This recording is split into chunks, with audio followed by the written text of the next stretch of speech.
नमस्कार दोस्तों, मैं आपका दोस्त मनीष आप सभी का अपने इस यूट्यूब चैनल पर बहुत बहुत स्वागत करता हूं। तो दोस्तों, पिछले वीडियो में हम लोगों ने राष्ट्रपति की योग्यताएं, राष्ट्रपति की जो शपथ की प्रक्रिया है उसको, तथा राष्ट्रपति पर जो महाभियोग चलाए जाने की प्रक्रिया है हम लोगों ने उसको देखा था। आज हम लोग इस वीडियो में राष्ट्रपति के निर्वाचन से संबंधित कुछ महत्वपूर्ण जानकारियों को देखेंगे और हम लोग ये समझेंगे कि राष्ट्रपति का चुनाव किस प्रकार से होता है। तो जो भारतीय संविधान है, भारतीय संविधान में राष्ट्रपति के निर्वाचन से संबंधित एक अनुच्छेद है, अनुच्छेद 55। इसी अनुच्छेद 55 में राष्ट्रपति के निर्वाचन की व्यवस्था की गई है और इसमें यह कहा गया है कि जो राष्ट्रपति का चुनाव होगा यह अप्रत्यक्ष निर्वाचन प्रणाली के द्वारा होगा, यानी जनता द्वारा डायरेक्टली राष्ट्रपति का चुनाव नहीं किया जाएगा, बल्कि जनता जो है जिन प्रतिनिधियों का चुनाव करेगी उन प्रतिनिधियों के द्वारा राष्ट्रपति का चुनाव अनिर्वाचन प्रणाली यानी अप्रत्यक्ष निर्वाचन प्रणाली के द्वारा होगा। और इस अनुच्छेद 55 में कहा गया है कि जो राष्ट्रपति का चुनाव होगा यह आनुपातिक प्रतिनिधित्व पद्धति, जिसको इंग्लिश में प्रोपोर्शनल रिप्रेजेंटेशन सिस्टम कहते हैं, इसके अनुसार एकल संक्रमणीय मत प्रणाली अथवा एकल हस्तांतरणीय मत प्रणाली, जिसको इंग्लिश में सिंगल ट्रांसफरेबल वोट सिस्टम कहते हैं, गुप्त मतदान के द्वारा होगा। हम लोग यह देख लेते हैं कि जो एकल संक्रमणीय मत प्रणाली है यह होता क्या है, और इस एकल संक्रमणीय मत प्रणाली को एक अन्य नाम से भी जानते हैं जिसको कहते हैं एकल हस्तांतरणीय मत प्रणाली। तो जो एकल संक्रमणीय मत प्रणाली है इसी के द्वारा राष्ट्रपति का चुनाव होता है।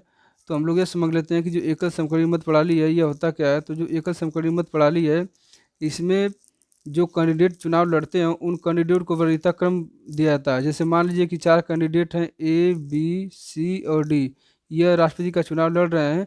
तो इन चारों कैंडिडेटों का जैसे जो मत पत्र होता है, जो वोट देने वाला व्यक्ति होता है उस व्यक्ति को एक मत पत्र मिलता है। उस मत पत्र पे इन चारों कैंडिडेटों का नाम लिखा रहता है और उन कैंडिडेट के आगे जो मत देने वाला होता है उसको वरीयता क्रम देना होता है। जैसे मान लीजिए ए वाला जो व्यक्ति है, अगर हमको इसको पहले वरीयता क्रम पे चुनना है तो इसके नाम के सामने 1 लिख देंगे, तथा जो बी है इसको अगर हम लोग को तीसरे वरीयता क्रम पे लिखना है तो इसके नाम के आगे 3 लिख देंगे, और जो डी है इसको अगर दूसरे वरीयता क्रम पे चुनना है तो इसके नाम के आगे 2 लिख देंगे। यानी वरीयता क्रम दर्शा देंगे कि हम लोग पहले नंबर पे किसको पसंद करते हैं, फिर इसके बाद दूसरे नंबर पर किसको राष्ट्रपति के रूप में देखना चाहते हैं।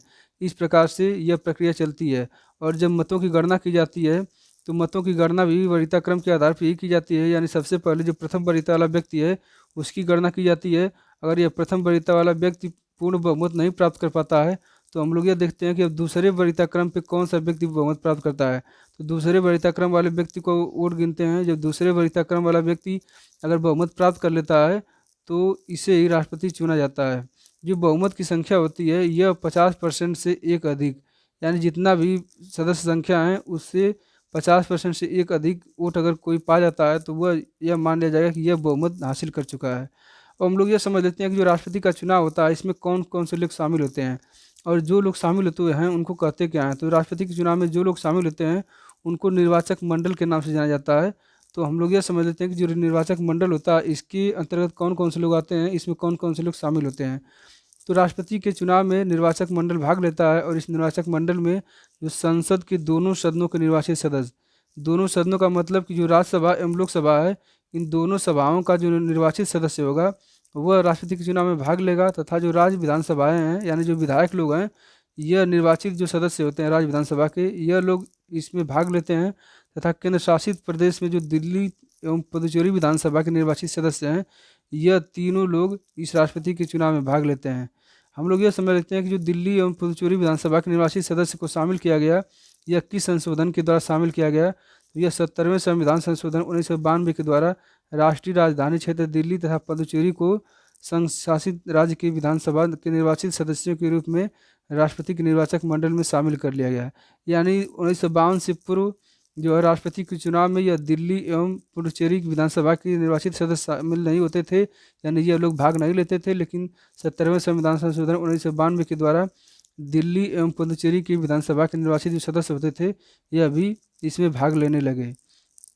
और हम लोग यह देख लेते हैं कि कौन कौन से लोग इसकी चुनाव में भाग नहीं लेते हैं। तो जो संसद के दोनों सदन हैं लोकसभा एवं राज्यसभा, इसमें जो मनोनीत सदस्य होते हैं यह लोग भाग नहीं लेते हैं। तथा जो राज्य विधानसभाएं होती हैं, इन विधानसभाओं में जो मनोनीत सदस्य होते हैं यह लोग, तथा जो राज्य विधान परिषद जो होता है, इस राज्य विधान परिषद के जो निर्वाचित एवं मनोनीत सदस्य होते हैं यह सभी लोग राष्ट्रपति के चुनाव में भाग नहीं लेते हैं। यह बहुत बार एग्जाम में प्रश्न पूछा गया है कि निम्नलिखित में से कौन से लोग राष्ट्रपति के चुनाव में भाग नहीं लेते हैं? तो यह लोग हैं दोनों सदनों, जो उच्च सदन है एवं निम्न सदन है, यानी लोकसभा राज्यसभा, इनके मनोनीत सदस्य तथा राज्य विधानसभाओं के मनोनीत सदस्य, राज्य विधान परिषद के सदस्य जो निर्वाचित एवं मनोनीत दोनों होते हैं, यह लोग, तथा दिल्ली एवं पुदुचेरी विधानसभा के जो मनोनीत सदस्य होते हैं, ये राष्ट्रपति के चुनाव में भाग नहीं लेते हैं। हम लोग यह देख लेते हैं कि जो राष्ट्रपति का चुनाव लड़ता है उसके लिए कितना बहुमत प्राप्त करना अनिवार्य होता है। तो उसका जो है निश्चित मतों का जो भाग होता है उसका 50% से एक अधिक, 50% से एक अधिक, यानी जो कुल वैध मत होता है उसका बटे दो। जब उसका दो कर देंगे तो आधा हो जाएगा, और इसमें एक जोड़ देंगे तो यानी आधा से एक अधिक, 50% से एक अधिक अगर कोई व्यक्ति मत प्राप्त कर लेता है तो वह राष्ट्रपति चुना जाएगा। अब हम लोग यह देख लेते हैं कि राष्ट्रपति का जो चुनाव होता है उससे संबंधित अगर कोई भी विवाद उत्पन्न होता है तो उसका निपटारा कौन करता है?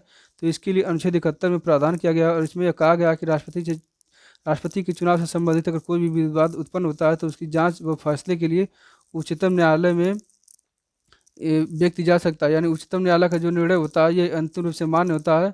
उच्चतम न्यायालय जो निर्णय देता है वही राष्ट्रपति चुनाव से संबंधित निर्णय सभी को मानना होता है।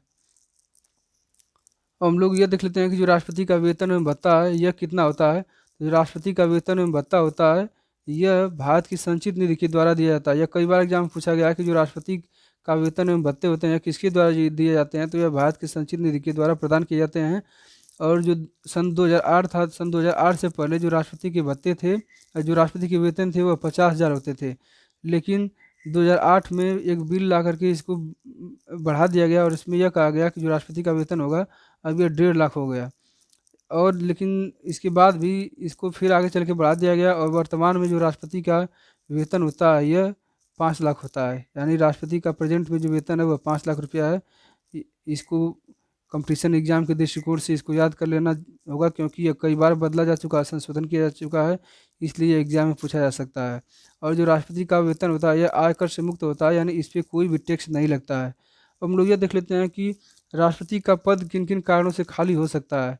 तो अगर व्यक्ति जो है 5 वर्ष का कार्यकाल पूरा कर चुका है, यानी जो राष्ट्रपति है अगर वह 5 वर्ष का कार्यकाल पूरा कर चुका है तो उसका पद खाली हो जाएगा। अगर वह त्याग पत्र दे देता है तब भी उसका पद खाली समझा जाएगा। अगर वह राष्ट्रपति पर महाभियोग प्रक्रिया चलाई जाती है और वह महाभियोग प्रक्रिया पूरी तरह से लागू हो जाता है तो महाभियोग प्रक्रिया लागू होने के दिन से ही उसका पद जो है खाली हो जाता है। और अगर राष्ट्रपति अपने पद पर रहने के दौरान उसकी अगर मृत्यु हो जाती है किसी कारणों से तो भी उसका जो पद होता है वह खाली हो जाता है। और पद ग्रहण करने के लिए जो योग्यताएं होती हैं अगर उन योग्यताओं को पूरा नहीं कर पाता है तो जो निर्वाचन होता है, निर्वाचन उसका अवैध घोषित कर दिया जाता है, और इसके आधार पर भी राष्ट्रपति का जो पद होता है वह खाली हो जाता है। यदि राष्ट्रपति का पद उसकी मृत्यु, त्यागपत्र, निष्कासन अथवा अन्य किन्हीं कारणों से रिक्त हो जाता है तो जो उपराष्ट्रपति होता है वह उपराष्ट्रपति नए राष्ट्रपति के निर्वाचित होने तक कार्यवाहक राष्ट्रपति के रूप में कार्य करता है। और जो राष्ट्रपति पद होता है, जो राष्ट्रपति पद की रिक्ति होती है, इसको 6 महीने के भीतर भरना अनिवार्य होता है। यह कई बार एग्जाम में पूछा गया है कि अगर राष्ट्रपति किन्हीं कारणों से अपने पद से इस्तीफा दे देता है या फिर उसका पद खाली रहता है तो उस पर कार्यवाहक के रूप में कौन कार्य करेगा? तो उस पर कार्यवाहक के रूप में उपराष्ट्रपति कार्य करेगा। ये इसका उत्तर होगा। यह बहुत बार पूछा गया है, इसको याद कर लेने की जरूरत है। अब राष्ट्रपति से संबंधित जो भी वेतन भत्ते थे या फिर उसका निर्वाचन से संबंधित जो भी तथ्य थे उसको हम लोग इस वीडियो में पढ़ लिए।